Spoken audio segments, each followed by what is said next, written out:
ভয়ের সাথে আমরা সবাই পরিচিত, কষ্টও আমরা সবাই পেয়েছি।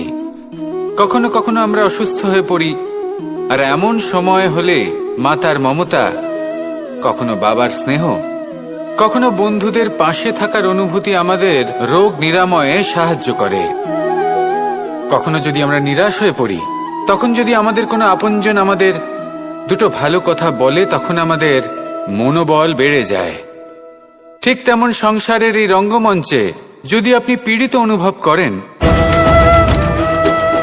কিছু শুভ কথা আলোচনা করুন, কিছু স্তুতি গান করুন, কিছু মুহূর্তের জন্য হলেও নিজের ইষ্টদেবের কথা স্মরণ করুন আর প্রার্থনা করুন। সাহস বাড়বে, শক্তিও বৃদ্ধি পাবে এবং সামনে এগিয়ে চলার পথও দেখতে পাবেন। তখন এই মন প্রসন্ন হয়ে বলবে, রাধা রাধা।